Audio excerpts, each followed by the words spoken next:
ಬೆಚ್ಚದ ಕನಕಪುರದ ಈ ಬಂಡೆ.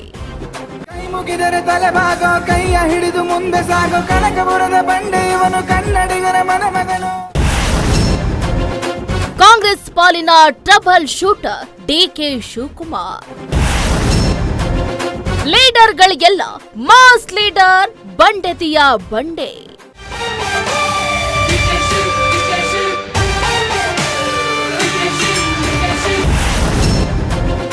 ಡಿಕೆಶಿ ರಾಜಕೀಯ ಪ್ರವೇಶ ಹೇಗಿತ್ತು ಗೊತ್ತಾ?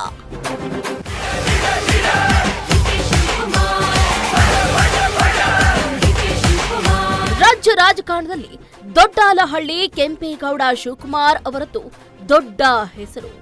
ಹಾಗೆ ಹೇಳಿದ್ರೆ ಬಹುಶಃ ಯಾರಿಗೂ ಕೂಡ ಗೊತ್ತಾಗ್ಲಿಕ್ಕಿಲ್ಲ. ಅಂದ ಹಾಗೆ ಅವರ ಹೆಸರು ಡಿಕೆ ಶಿವಕುಮಾರ್. ಇನ್ನು ರಾಜ್ಯ ರಾಜಕಾರಣದಲ್ಲಿ ಅವರು ಡಿಕೆಶಿ ಅಂತಾನೆ ಫೇಮಸ್. ಡಿಕೆ ಶಿವಕುಮಾರ್ ಮತ್ತು ಡಿಕೆ ಸುರೇಶ್ ಸಹೋದರರು ರಾಜ್ಯ ರಾಜಕಾರಣದಲ್ಲಿ ಸಕ್ರಿಯರಾಗಿದ್ದಾರೆ. ಅಭಿಮಾನಿಗಳು ಅವರನ್ನ ಪ್ರೀತಿ ಅಭಿಮಾನದಿಂದ ಕನಕಪುರ ಬಂಡೆ ಅಂತಾನೆ ಕರೀತಾರೆ. ಕನಕಪುರ ಶಾಸಕರಾಗಿ, ಸಚಿವರಾಗಿ, ಕೆಪಿಸಿಸಿ ಅಧ್ಯಕ್ಷರಾಗಿ ರಾಜ್ಯ ರಾಜಕಾರಣದಲ್ಲಿ ಅಪಾರ ಅನುಭವ ಉಳ್ಳವರು ಡಿಕೆ ಶಿವಕುಮಾರ್. ಕಾಂಗ್ರೆಸ್ನಲ್ಲಿ ಅವರನ್ನ ಟ್ರಬಲ್ ಶೂಟರ್ ಅಂತಾನೆ ಕರೀತಾರೆ.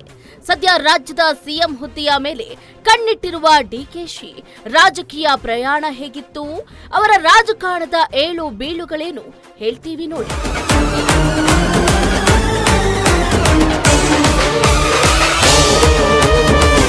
ಡಿಕೆ ಶಿವಕುಮಾರ್ ಹುಟ್ಟಿದ್ದಲ್ಲಿ ದೊಡ್ಡಾಲಹಳ್ಳಿ ಕೆಂಪೇಗೌಡ ಶಿವಕುಮಾರ್ ಹೆಸರೇ ಹೇಳುವಂತೆ ದೊಡ್ಡಾಲಹಳ್ಳಿ ಗ್ರಾಮದಲ್ಲಿ ಜನಿಸಿದ್ರು. ಇವರು ರಾಮನಗರ ಜಿಲ್ಲೆಯ ಕನಕಪುರ ತಾಲೂಕಿನ ಗ್ರಾಮವೊಂದರಲ್ಲಿ ಕೆಂಪೇಗೌಡ ಹಾಗೆ ಗೌರಮ್ಮ ದಂಪತಿಯ ಪುತ್ರರೇ ಈ ಡಿಕೆ ಶಿವಕುಮಾರ್. 1962ರ ಮೇ 15ರಂದು ಜನಿಸಿದ ಡಿಕೆಶಿಗೆ ಸದ್ಯ 61ರ ಹರಿಯ. ಪತ್ನಿ, ಒಬ್ಬ ಪುತ್ರ ಹಾಗೆ 2 ಪುತ್ರಿಯರ ಚಿಕ್ಕ ಸಂಸಾರ ಇದೆ.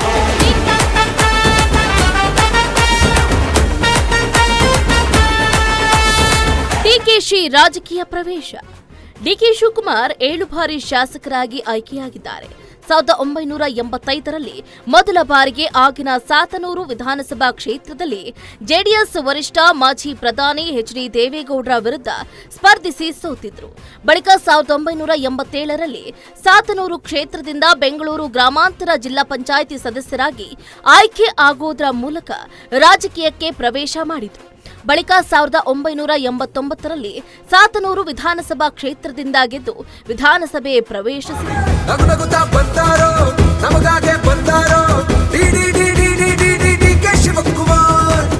ಸರ್ಕಾರದಲ್ಲಿ ಸಚಿವರಾಗಿ ಸೇವೆ. 1991ರಲ್ಲಿ ಎಸ್ ಬಂಗಾರಪ್ಪ ಸಂಪುಟದಲ್ಲಿ ಬಂದೀಖಾನೆ ಖಾತೆ ಸಚಿವರಾಗಿ ಕಾರ್ಯವನ್ನ ನಿರ್ವಹಿಸಿದರು. 1994ರಲ್ಲಿ ಕಾಂಗ್ರೆಸ್ ಟಿಕೆಟ್ ಕೈತಪ್ಪಿದ ಕಾರಣ ಪಕ್ಷೇತರ ಅಭ್ಯರ್ಥಿಯಾಗಿ ಸಾತನೂರು ಕ್ಷೇತ್ರದಲ್ಲಿ ಕಣಕ್ಕಿಳಿದು ಜಯವನ್ನ ಗಳಿಸಿದರು. 1999ರಲ್ಲಿ ಚುನಾವಣೆಯಲ್ಲಿ ಕಾಂಗ್ರೆಸ್ನಿಂದ ಸ್ಪರ್ಧಿಸಿ ಸಾತನೂರು ಕ್ಷೇತ್ರದಿಂದ ಮತ್ತೆ ಆಯ್ಕೆಯಾದರು. ಈ ವೇಳೆ ಎಸ್ಎಂ ಕೃಷ್ಣ ಸಂಪುಟದಲ್ಲಿ ಸಹಕಾರ ಖಾತೆ ಸಚಿವರಾಗಿ, ಬಳಿಕ ನಗರಾಭಿವೃದ್ಧಿ ಖಾತೆ ಸಚಿವರಾದರು.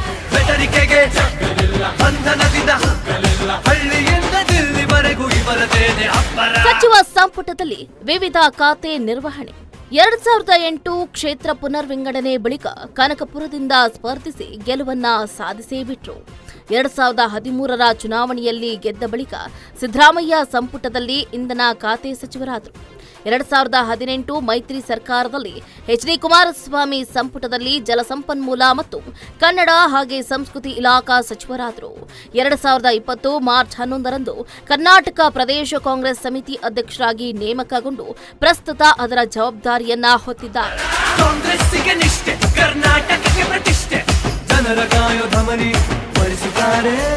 ಟ್ರಬಲ್ ಶೂಟರ್ ಅಂತಾನೆ ಖ್ಯಾತಿ. 2018ರಲ್ಲಿ ಜೆಡಿಎಸ್ ಕಾಂಗ್ರೆಸ್ ಸಮ್ಮಿಶ್ರ ಸರ್ಕಾರ ಅಸ್ತಿತ್ವಕ್ಕೆ ಬರುವುದರಲ್ಲಿ ಡಿಕೆ ಶಿವಕುಮಾರ್ ಅವರ ಪಾತ್ರವೇ ನಿರ್ಣಾಯಕವಾಗಿತ್ತು. ಅಂದಹಾಗೆ ಕಾಂಗ್ರೆಸ್ ರಾಷ್ಟ್ರೀಯ ವರಿಷ್ಠರು ಕೂಡ ಇವರನ್ನ ಟ್ರಬಲ್ ಶೂಟರ್ ಅಂತಾನೆ ಕರೀತಾರೆ. ದೇಶದ ವಿವಿಧ ರಾಜ್ಯಗಳ ಕಾಂಗ್ರೆಸ್ ಸರ್ಕಾರಕ್ಕೆ ಸಂಕಷ್ಟ ಬಂತು ಅಂದ್ರೆ ಅದನ್ನ ಬಗೆಹರಿಸುವುದರಲ್ಲಿ ಮುಂದೆ ನಿಲ್ಲುವವರೇ ಡಿಕೆ ಶಿವಕುಮಾರ್ ಅನ್ನೋ ಮಾತು ರಾಜ್ಯ ಹಾಗೆ ರಾಷ್ಟ್ರದ ಕಾಂಗ್ರೆಸ್ ವಲಯದಲ್ಲಿ ಜಗಜ್ಜಾಹೀರಾತಾಗಿದೆ.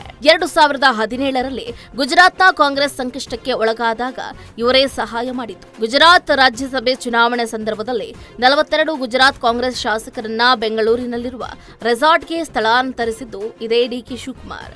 ಡಿಕೆಶಿ ಸಹಾಯದಿಂದಲೇ ರಾಜ್ಯಸಭೆ ಚುನಾವಣೆಯಲ್ಲಿ ಕಾಂಗ್ರೆಸ್ ನಾಯಕ ಅಹಮದ್ ಪಟೇಲ್ ಜಯವನ್ನ ಗಳಿಸಿದ್ರು. ಕರ್ನಾಟಕದಲ್ಲಿ ಜೆಡಿಎಸ್ ಕಾಂಗ್ರೆಸ್ ಸರ್ಕಾರದ ಸಂದರ್ಭದಲ್ಲಿ ಸರ್ಕಾರವನ್ನ ಉಳಿಸಿಕೊಳ್ಳುವುದಕ್ಕೆ ಅವರು ಶತ ಪ್ರಯತ್ನವನ್ನ ಪಟ್ಟರು. ಕಾಂಗ್ರೆಸ್ ಬಂಡಾಯ ಶಾಸಕರು ಮುಂಬೈಗೆ ಹೋಗಿದ್ದಾಗ ಅವರ ಮನವೊಲಿಸುವುದಕ್ಕೆ ಡಿಕೆಶಿ ಪ್ರಯತ್ನವನ್ನ ಪಟ್ಟರು. 2017ರಲ್ಲಿ ತೆರಿಗೆ ವಂಚನೆ ಆರೋಪದ ಮೇಲೆ ಆದಾಯ ತೆರಿಗೆ ಇಲಾಖೆಯು ಭಾರತದ ವಿವಿಧ ನಗರಗಳಲ್ಲಿನ ಡಿಕೆಶಿ ಆಸ್ತಿಗಳ ಮೇಲೆ ದಾಳಿ ನಡೆಸಿತು. ದಾಳಿಯ ವೇಳೆ ಐಟಿ ಅಧಿಕಾರಿಗಳು ಅಪಾರ ಪ್ರಮಾಣದ ನಗದು ಮತ್ತು ದಾಖಲೆಗಳನ್ನು ವಶಪಡಿಸಿಕೊಂಡರು. ಇದಾದ ನಂತರ ಜಾರಿ ನಿರ್ದೇಶನಾಲಯ ಕೂಡ ಡಿಕೆ ಶಿವಕುಮಾರ್ ವಿರುದ್ಧ ಅಕ್ರಮ ಹಣ ವರ್ಗಾವಣೆ ಆರೋಪದ ಬಗ್ಗೆ ತನಿಖೆಯನ್ನ ಆರಂಭ ಮಾಡಿತು. ಅವರನ್ನ ಸೆಪ್ಟೆಂಬರ್ 2019ರಲ್ಲಿ ಏಜೆನ್ಸಿ ಬಂಧಿಸಿತು ಮತ್ತು ಅಕ್ಟೋಬರ್ 2020ರಲ್ಲಿ ಜಾಮೀನಿನ ಮೇಲೆ ಬಿಡುಗಡೆ ಮಾಡಲಾಯಿತು. ಒಟ್ಟಾರೆಯಾಗಿ ರಾಜ್ಯ ರಾಜಕೀಯದಲ್ಲಿ ಬಂಡೆ ಅಂತಾನೆ ಫೇಮಸ್ ಆಗಿರುವ ಡಿಕೆಶಿ ಮುಂದಿನ ದಿನಗಳ ರಾಜ್ಯದ ಮುಖ್ಯಮಂತ್ರಿ ಆಗೋ ಕನಸನ್ನ ಕಾಣ್ತಾ ಇರೋದಂತೂ ಸುಳ್ಳಲ್ಲ ಕಣ್ರಿ. ಅವರ ಅಭಿಮಾನಿಗಳು ಸಿಎಂ ಆಗ್ಲೇಬೇಕು ಅಂತ ರಾಜ್ಯದ ಮೂಲೆ ಮೂಲೆಗಳಲ್ಲೂ ಕಾತುರದಿಂದ ಕಾಯ್ತಿದ್ದಾರೆ.